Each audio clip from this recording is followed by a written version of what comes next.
That's one lesson I learned with a lot of stuff is don't let people make decisions for you. You have to be Yeah. able to critically think and make your own decisions Yeah. to, I mean, you are the person that's with you all the time. You have to be comfortable with those decisions that you make.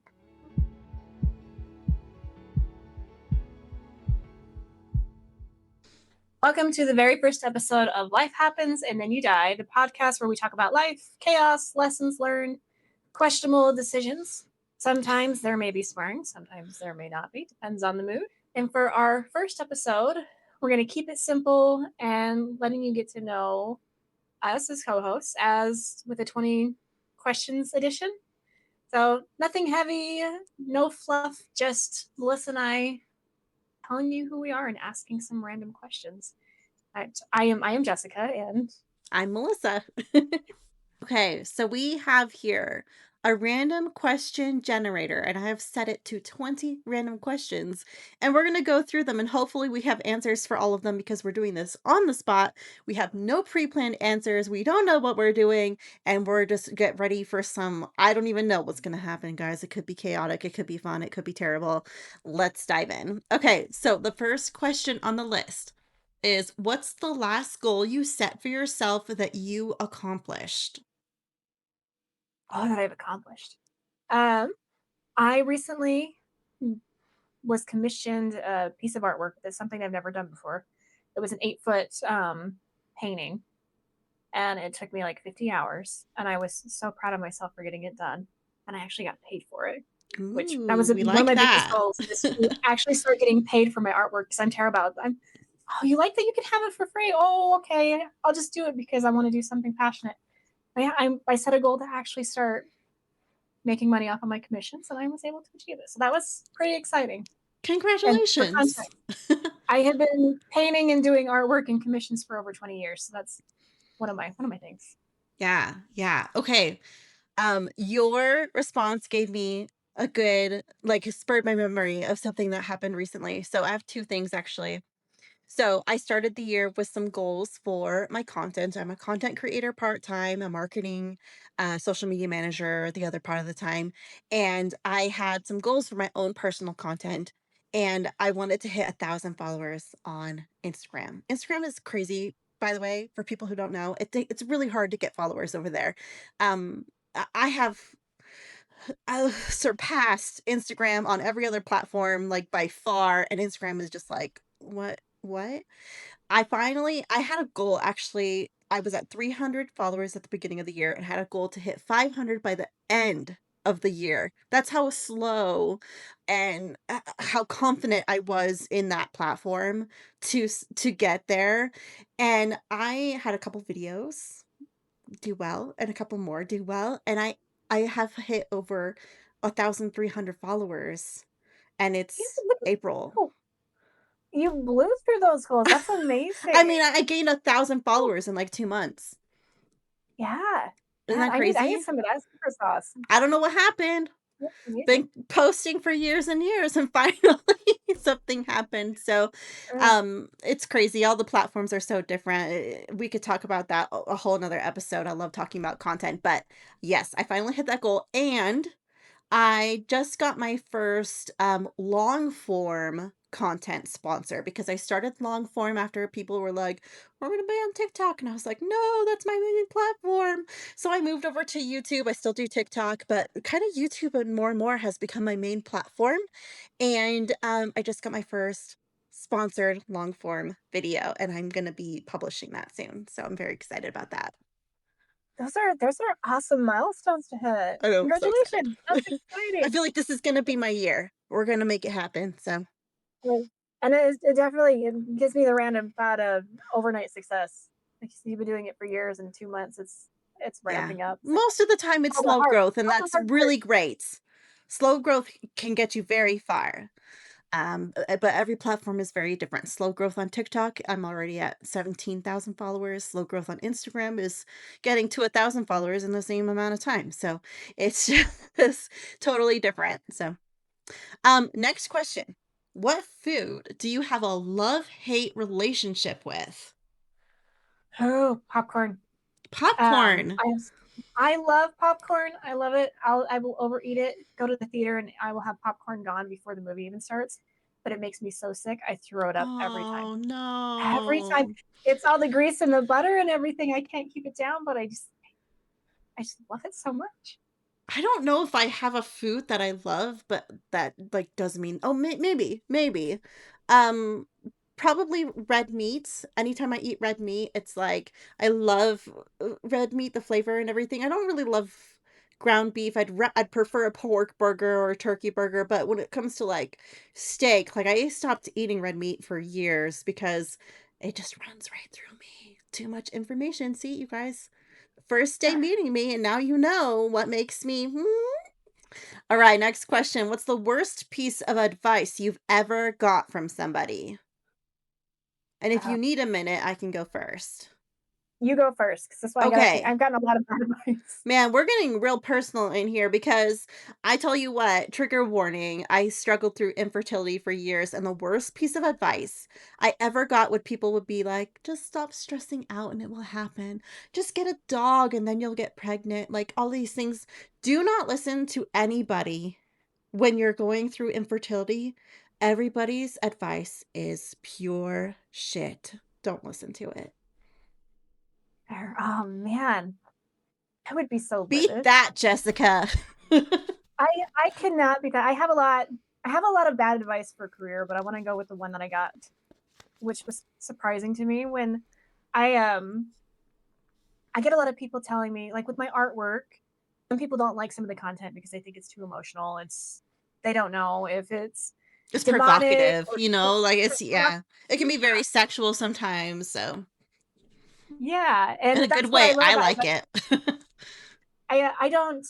I don't tell people what's in it. I pose it and it's like if you're interpreting this as sexual or as demonic or I mean that's your interpretation. I didn't put those words in your mouth or in your head. But the thing that got me is and I've had a lot of people with that, but what got me was when I started dating. I had my Instagram profile with all my artwork on it, and my caption on my Instagram was mental stability is overrated. Because I thought it was a fun thing to like you're aware you're mentally unstable. It's okay. Yeah. But I had a couple of friends look at it and it's like, you got to take all this down. You've got to take sexier pictures. You have to go out there and show yourself more. You can't have your artwork. You can't have, they're going to think you're crazy. Like, if someone looks at that and doesn't like it, then we're not going to get along anyway. So why would I Yeah. change everything I am to get someone's attention that I'm not going to vibe with? And that just stuck with me. So now I'm even more stubborn. So when someone tells me not to do something, I'm like, I'm going to do it. You're like, "Challenge accepted." Yep. Okay. The next one is, what assumption have you made that ended up being completely incorrect? I have to think about this one for a second, because I don't know that I like to make assumptions, you know what I mean? Yeah, I can say I did have a coworker that I worked with, and my first assumption of them was that they're pretentious and um, thought they deserved the world when they had nothing. They didn't earn it. But as soon as I got to know them, I learned it was more of a behavior that they expressed because they had some insecurities, and that was it was their defense mechanism. So I had to challenge the assumption. And after stepping back and realizing that I misjudged this person, is able to actually have some type of friendship with them. So that was a Mhm. very humbling experience. Actually, I have a similar experience, and maybe I'll share that. So, when I was in high school, there was this girl that I went to church with, and at church, everybody was like, "She's weird. Like, don't be friends with her." All these things. But when I would go to school, and she went to the same school as me, my school friends, who were completely separate from my church friends because my church friends went to a different school, they liked her, and she would eat lunch with us, and I ended up getting to know her, and she is one of my best friends ever. We don't talk as much anymore because we live very far apart, but every once in a while we'll check in with each other, and like one of the best friends I ever had in my childhood. So See, I was just completely another wrong. lesson. That's that's one lesson I learned with a lot of stuff is don't let people make decisions for you.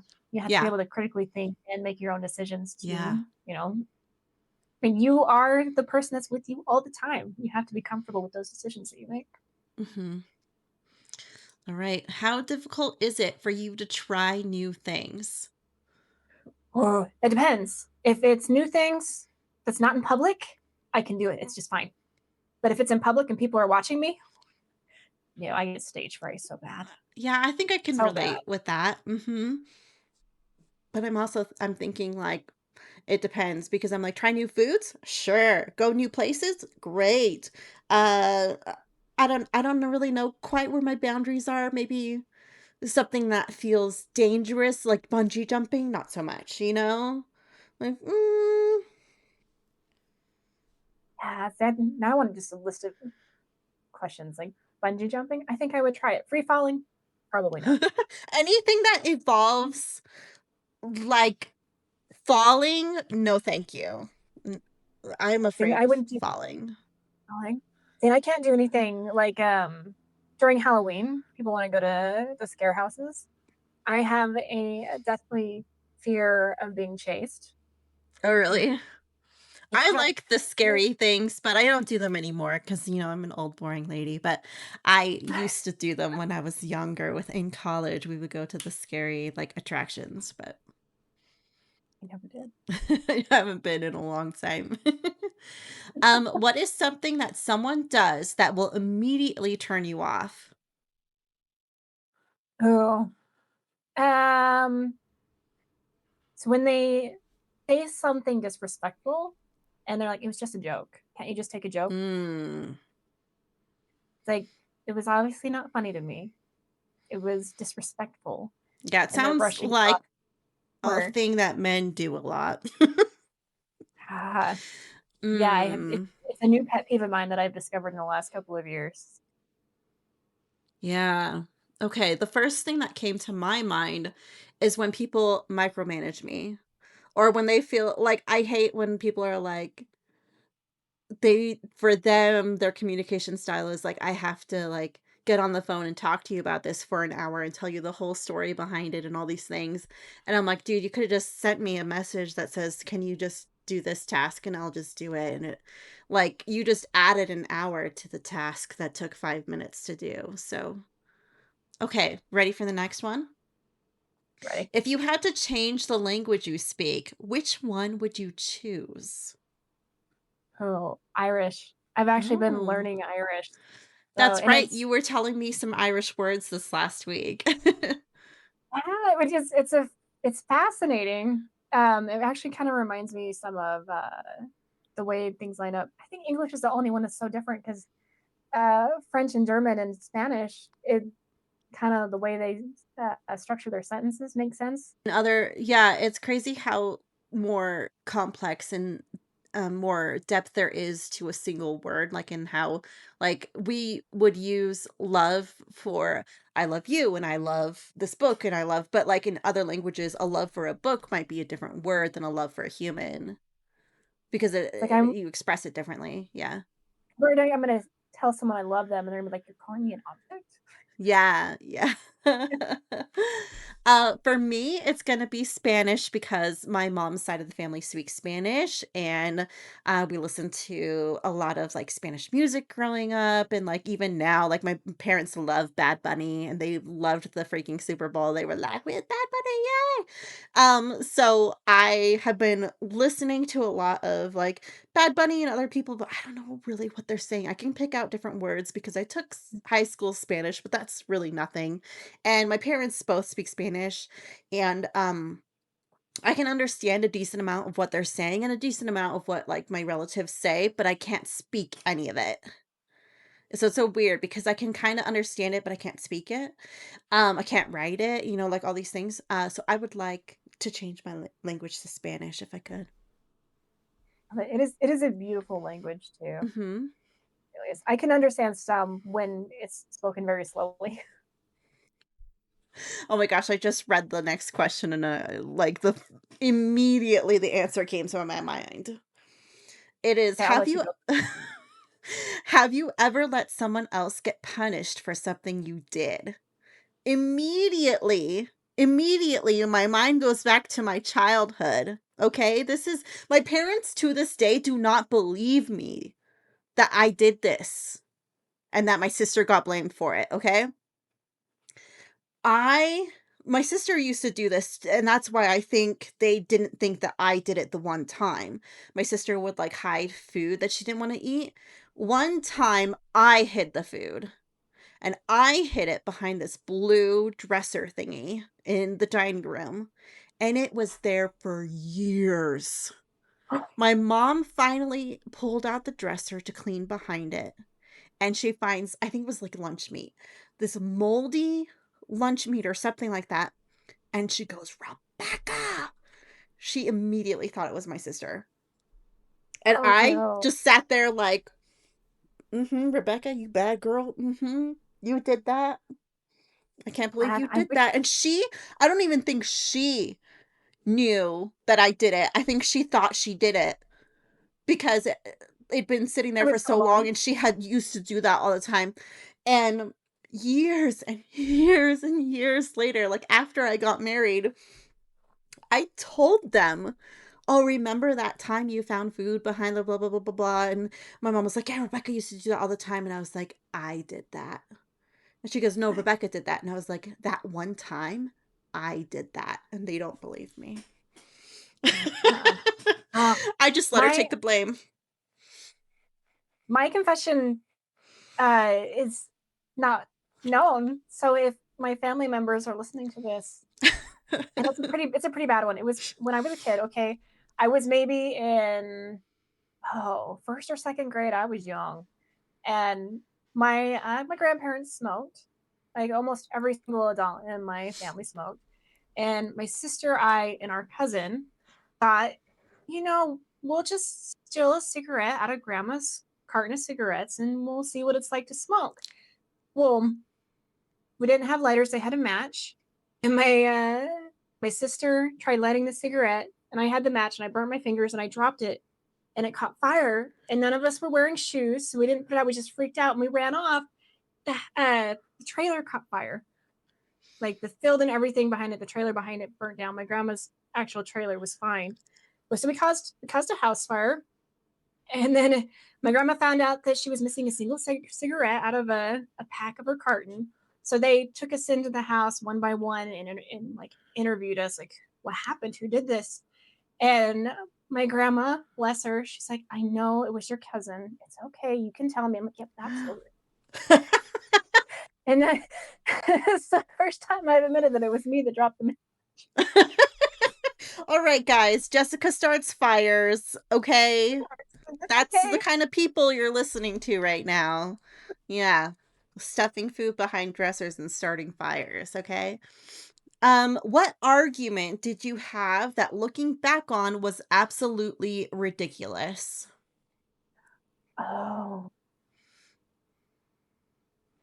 that's a I hard feel like one. I have ridiculous arguments all the time though. Like because I'm nitpicky and I want things done my way. Yeah. See, mine aren't. I'm not really. I don't have a lot of arguments. A lot of my arguments go back to when I was in toxic relationships and being gaslit and arguing that, and then ending up believing that I was wrong, even though I wasn't. Mhm. So I don't know if I would call that as a like ridiculous. It was more of that See, never should have I'm happened. thinking more like arguing with my husband about like not letting off the gas pedal when you're approaching a red light and like keeping your foot on the gas and then hitting the brake because I feel like you're wasting gas. Oh, That's the kind of that's ridiculousness I'm talking about. Or like um, if you've have you ever had an argument of like what comes first, the milk or the cereal? Like I'm just thinking kind of silly things. no, I've never heard the milk of the cereal thing. Oh. Um, no, I don't know if I really had. I'm not much of an arguer. No, I'll have like internal thoughts of arguing with someone, but I'll never actually have the conversation. Yeah.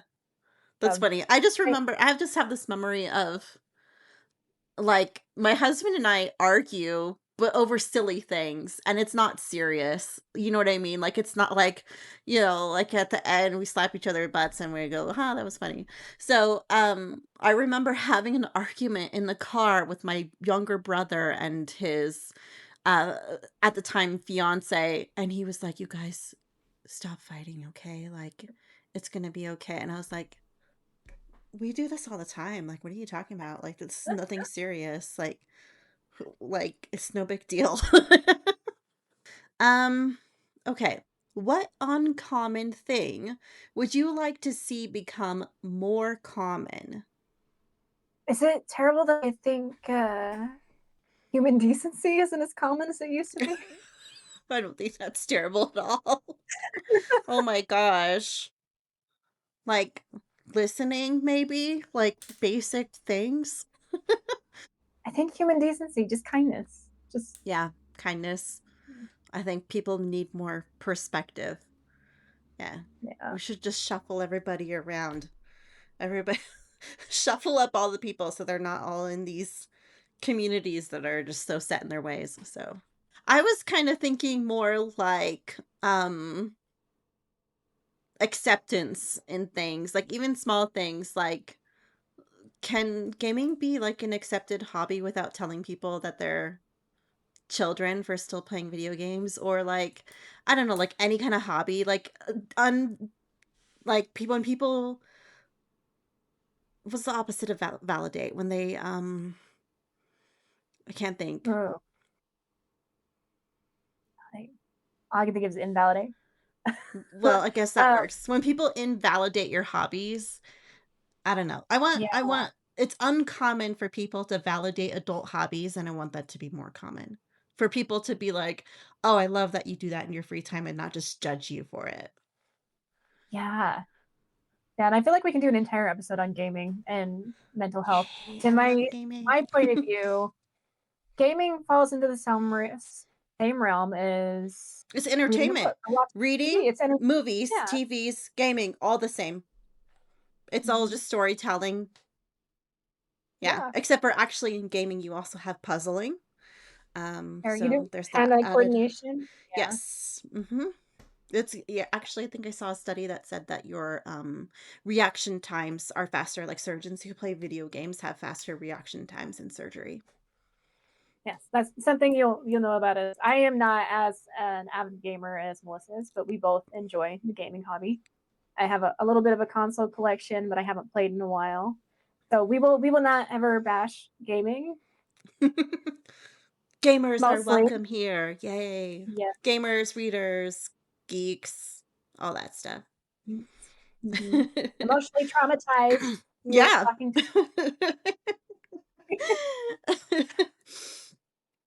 Okay. Are there any words that you simply cannot stand? I don't know about this one. I know a lot of people have a problem with the word moist. And I apologize if you are listening and you are one of those people because I just said it, but I don't know if there's a word that I'm like, "Oh, I hate that word."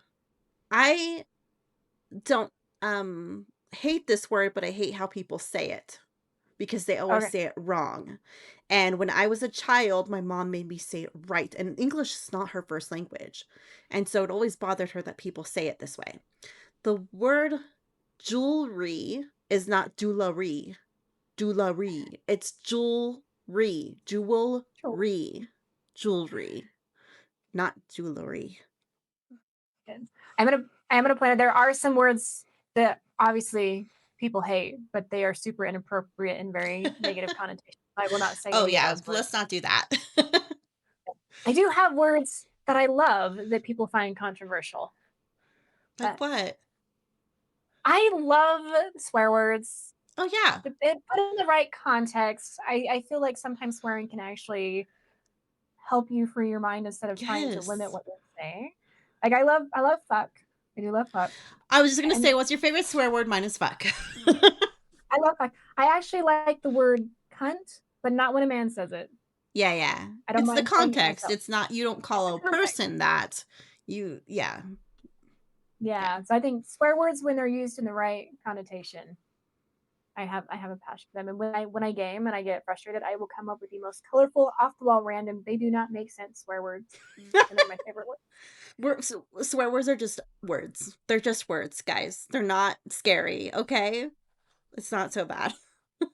Unless you're like 12 or under, and then you should probably not be listening to this podcast. Although I do think it's funny when you see, like, a little toddler swear, not because they do it all the time, but just because maybe they heard mom do it once or dad or whoever, uncle whoever did it, and they're, "What's this word?" I do think it's Yeah. kinda funny. But, I mean, I'm not saying you should, like, encourage it. I just think it's funny. That does give me a story. I don't know if it's really a swear word, but I did this with my first niece. When she was a toddler, I would tell her, "Hey, go tell your dad he's ridiculous." So she'd go up to him in front of all these people, like, "You're ridiculous, Dad." That's my girl. Oh my gosh, that's so funny. You're ridiculous. That's cute. I like it. What's the last thing you broke and how did it happen, actually? It's been a while since I Yeah. broke something, but I did fix it. Hold on, let me get it. Let me get it. Oh my gosh, I have to reach. This is funny because you made this for me. Oh, did I? I broke Uh, this. I dropped it and I glued it back together. Jess made this for me. It's my this is my other content, so I just outed myself. You can go find me. It's Animal Crossing, and like I dropped it and I was like, no, and I fixed it. let's see. The last thing I broke, um, because actually I got this brand new juicer and it sat in my cupboard for a long time, and I had someone that wanted it. I'm like, okay, you can have it. And as soon as I picked it up, I forgot it was glass, and it slipped and it shattered. So they didn't get it. I couldn't put it back together. But that was the last thing I Oh, broke. It wasn't huge, but I was super disappointed that I'm like, oh oh, yeah. yeah. Let's see. Have you ever had to complain to management and why? I don't know. Do we want to skip this question? I think we should. Yes, yes. I will just say that over a decade, Well, Jess was management, so she's the one on the other end of the complaints. yes, which I loved. Hopefully, I was never complained about by my team. We had a great team. I never complained to management about the people I managed, but I did complain to them about stipulations and things for my team and what they were going through, which always fell on deaf ears. But most of my complaining was complaining to them about them. Yeah, I would say I complained to you about things, not in a way that I was like, you need to fix this, but just in a like, "Ugh, I need to get this off my chest so that I can move on. And never complained to upper management though, because I knew they wouldn't do anything about it. And they would just see it as a negative thing that I complained. So, Yeah, that was um, the hard part. yeah. What is the next big purchase you're currently saving for? Ooh, what am I saving for? I know, I feel like because this is, like, April, I just got tax returns, and so I already did some big purchases, like, I got a new camera, so I'm like, I don't really have, like, anything specific that I'm, like, looking for right now, so I guess I need to plan out my next big purchase. Yeah, I don't have a big purchase in material. That's the thing, but I do really want to go to Ireland and Scotland in the next Mm, couple of years. So I need to start saving up for that because I want to start planning more travel. I've been working so much, I haven't taken any time off. So I would like mhm. to get to a point where I can do my own schedule and actually travel. But I'm also not big on solo traveling, so I need to find a travel companion. Yeah. Would you prefer to leave your hometown and never come back or stay in your hometown and never be able to leave? I'd Oh, rather why? leave and never come back. I can make a life somewhere else. Yeah, like I left my hometown and I have never been back. I So know, technically, I'm not in my hometown, so I've already yeah, done it. Yeah. But if you Yeah. were to say that right now to this is my hometown now, yeah, I'd leave. Like it's fine. Yeah, It's I would just leave too. yeah. That would be if I could afford a house. Yeah, I'd leave. Yeah, if the option was to be stuck where you're at or explore and learn, of course I'm gonna go somewhere else. Even if it's not familiar, I don't want to box myself into something. Yeah. What do you wish you had more talent doing? Socializing. Oh, I that's wish a I was good better at. one.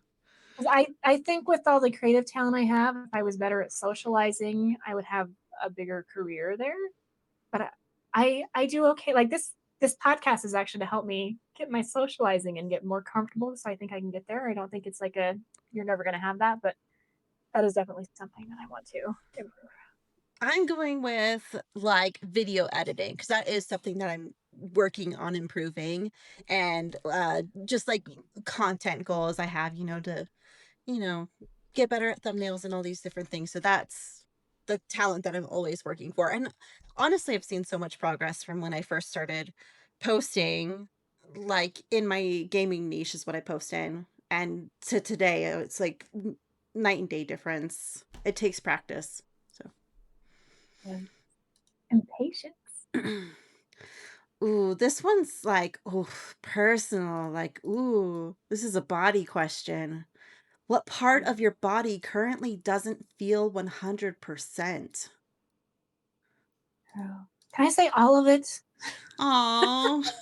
I have so a little history. I have a bit of a body dysmorphia. Like I got to up to 100 or 240 pounds in the last 2 years.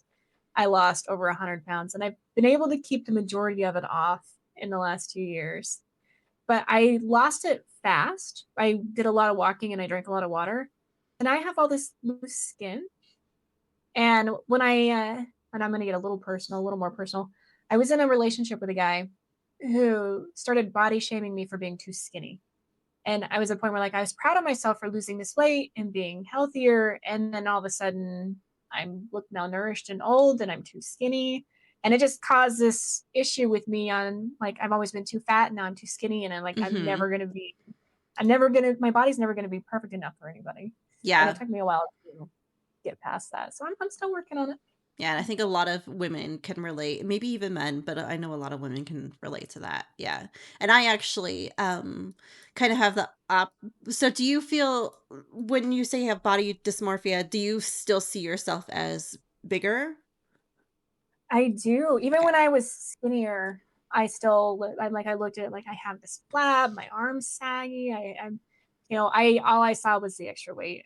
Like Yeah. I see I've never been toned and then I see all these women are toned and then like I'm never gonna get there. I'm having a hard time finding the motivation of getting out and exercising and like because I know Mhm. if I really worked at it I could, but when I get into it, I'm like, I get so depressed with my body. I have a hard time with it. Yeah. So I was talking to my sister about this, and my sister and I actually have the opposite. I don't even know if it's technically like considered body dysmorphia at that point, but I still see myself as my skinny self that I was always thin, and then maybe sometime after COVID I started gaining weight. And I think I'm in early menopause, you guys. I'm 38 and I'm in menopause, and I think that is a big factor in my weight gain, and also, cuz my anxiety came back and I started getting on these medications and some of them had weight gain side effects. Anyways, I still see myself as smaller than I am.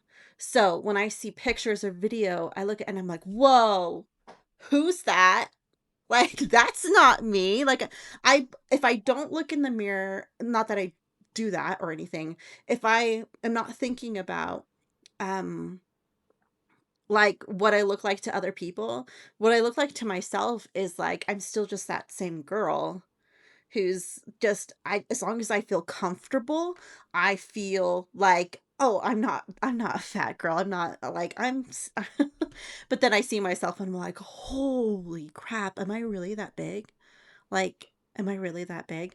Um, so it's weird because I have like the opposite. So for me, I guess the part of my body that doesn't feel 100% is probably my stomach because my stomach sticks out further than my breasts, and I that really bothers me. I don't care that I'm fat, but the fact that that comes out further than this makes me kind of look, I wouldn't say pregnant, but it just doesn't give me the balance that I see other women who are my size who look absolutely gorgeous, and then I try on the same outfit or whatever, and I'm like, why doesn't it look the same on me? Because like they have boobs and I do not. So like it really, but I don't have a problem with my boobs. I just have a problem with that my stomach.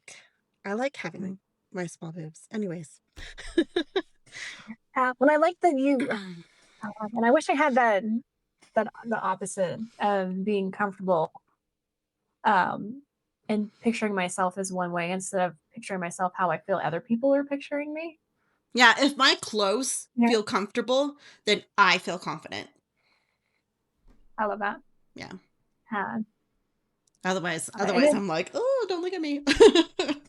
we should do an episode on health and body shaming and stuff like that because I think there's a lot more to dive in and unpack in that realm, and a lot Mhm. of people that might have input on what they're going through, and we can discuss. But it Yeah. was a great question.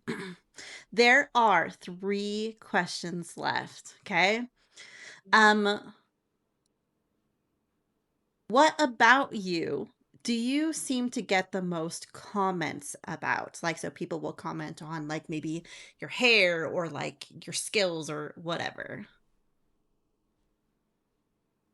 My tatas. Everyone talks about my boobs.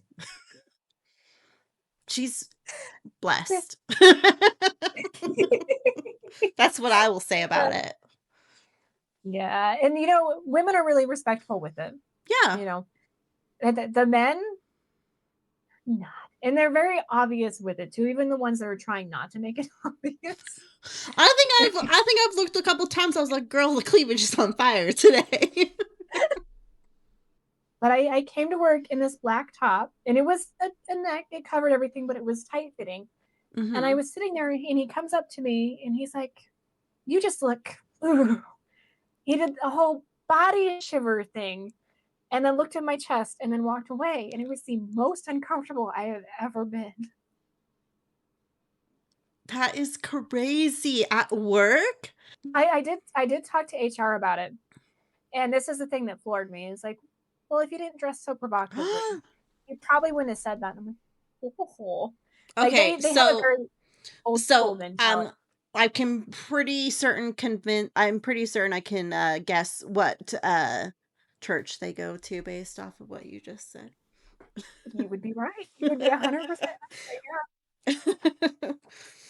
It's like you hear about these things, but I've never experienced it firsthand until See, that's funny. We could go into a whole episode on that because that's, I was raised around like it's the woman's fault and you gotta dress a certain way because the man can't control his thoughts. Well, fuck that. Fucking control your thoughts, okay?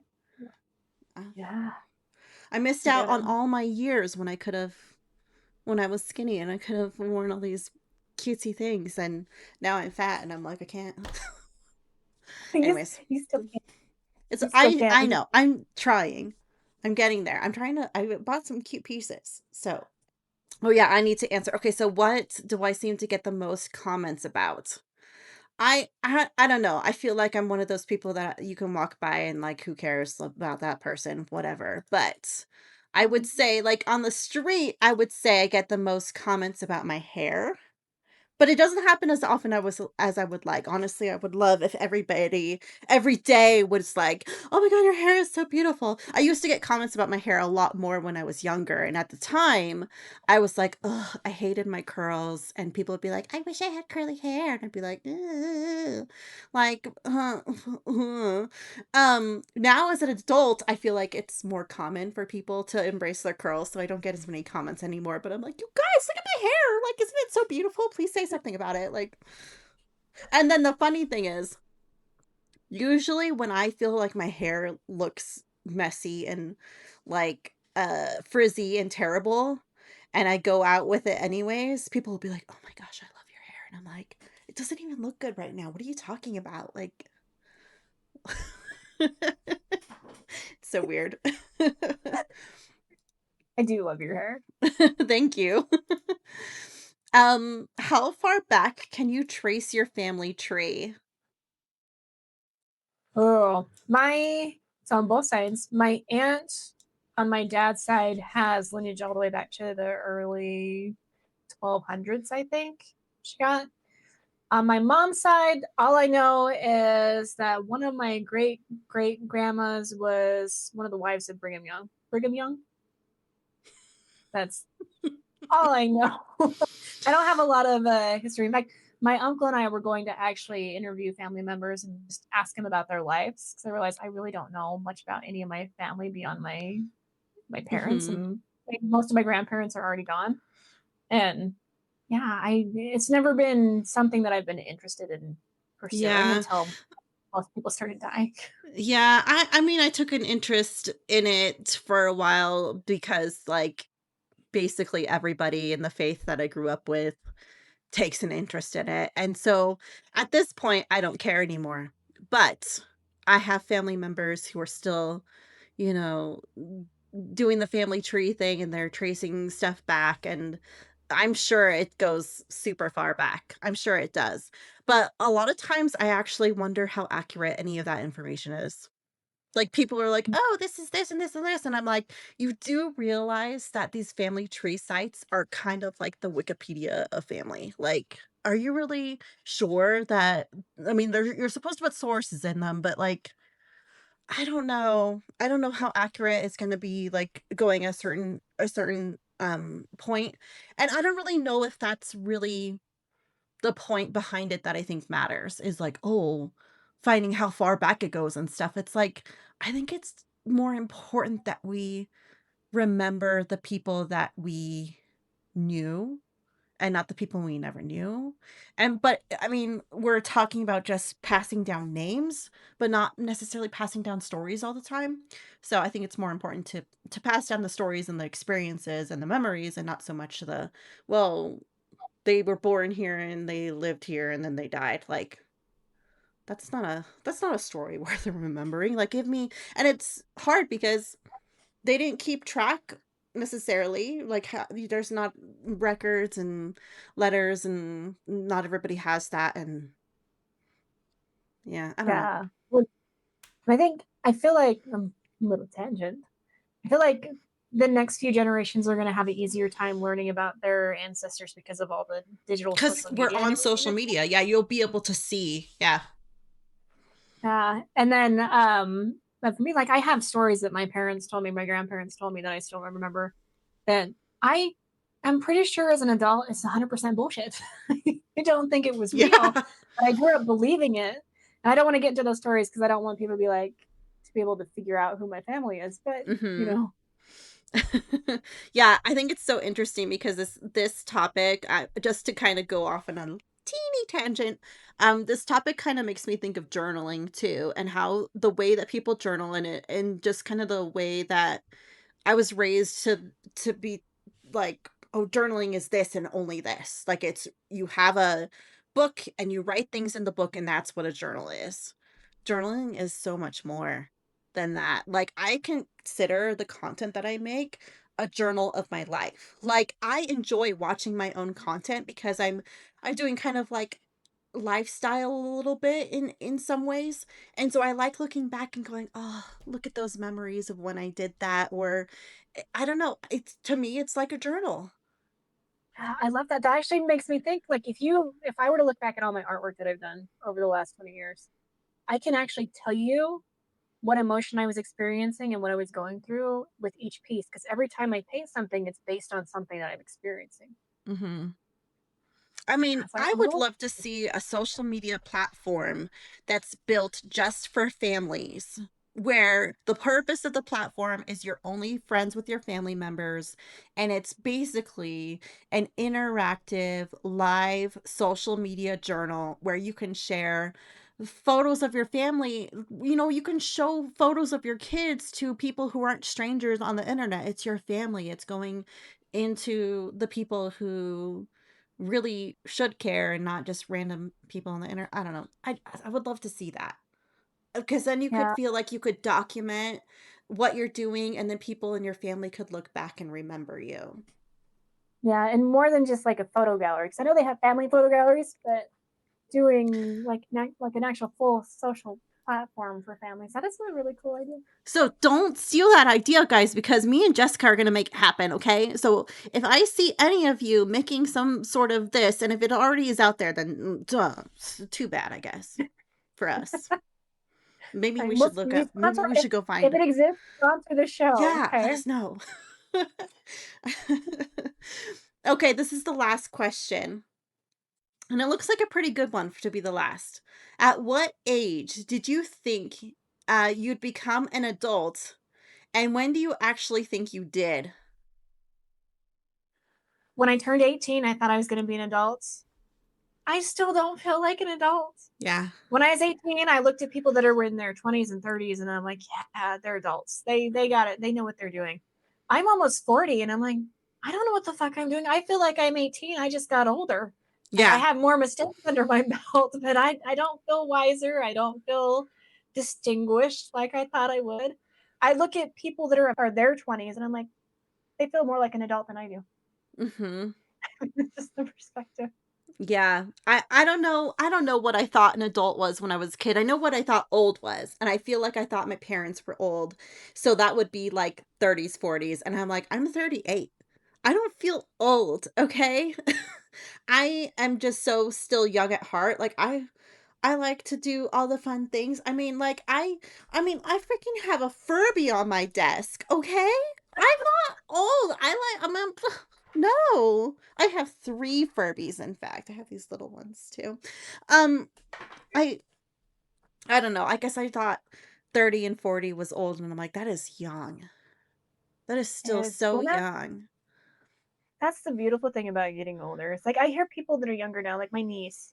She's like, "That's so old." It's like, well, your life's already gone and you haven't done No, anything. And it's I'm like, just started. well, yeah, like Morgan Freeman. It feels like life is just starting. Yeah, Yeah, and it's it's crazy. wild. It gives me the thought of like we're almost 4 decades into our life, and I feel like I've lived so many different lifestyles that it Yes. doesn't feel like just one consistent life. It's like there's so many different chapters that are completely different that I never would have guessed would have happened. And I have Yeah. no idea what the next probably 20 years look like because I don't think I'm going to live to be in my 80s, but you know, I know, right? We are kind of, I mean, when you think about it, we are midlife. That's a little bit whoa, scary. should we plan Sorry, a did it give you a midlife heart crisis? attack? No, we need to plan a midlife crisis now on the I know. podcast. But That's okay. Something interesting I heard was that millennials don't have midlife crisis. And I can't remember why they said that. I think it was just because I they don't have remember so many why, but I crises. think I heard that. Because, like, oh, I think it's a money thing because we don't have money to have a midlife crisis.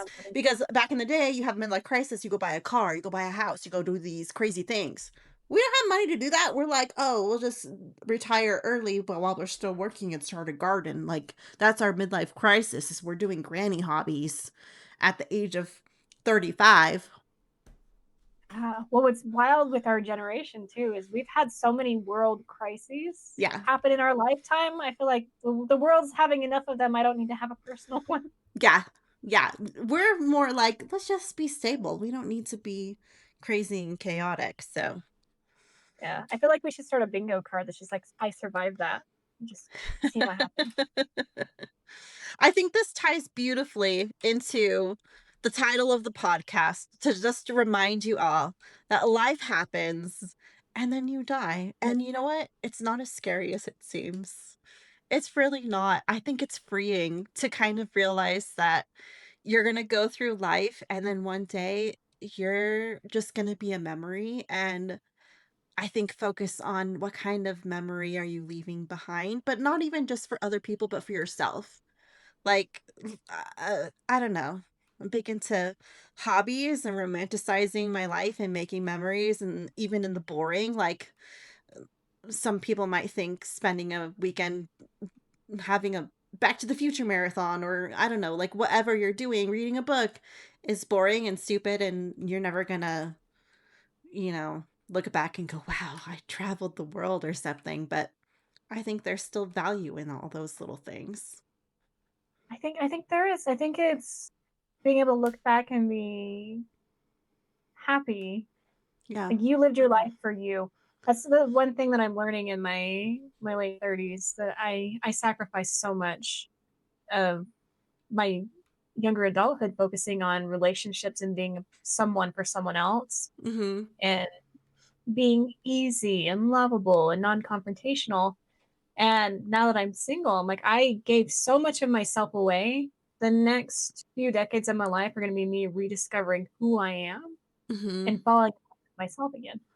Yeah. I feel like there's a really I feel maybe that is our midlife crisis. I feel like that's what everyone is doing right now in their 30s is rediscovering themselves because they just didn't get a chance to even get to know themselves. Really, I think that's a great place to end. Well, thank you everybody for joining us for our very first episode. We hope you had some laughs and got to know us as co-hosts, and we shared a little bit more than we were probably expecting to, but that's par for the course here. So if you like the show, make sure you follow, comment, like, share it with family, friends. If you want to share our embarrassing stories with the world, we're all for it. Or maybe ask the 21st question. We answered 20 questions. Maybe make it 21. Ask a question. Yeah, and answer the 20 questions. We would love to hear what the community has to say about their experiences. I don't mind having some embarrassing stories from I college. want to know specifically the question that I want to know from the list is what was it? Did you ever blame something for something you did? Blame someone for something you did? That one. That's the one. That was the gold right That there. one. I think it's a good place to wrap. Well, I'll see you next week. Bye.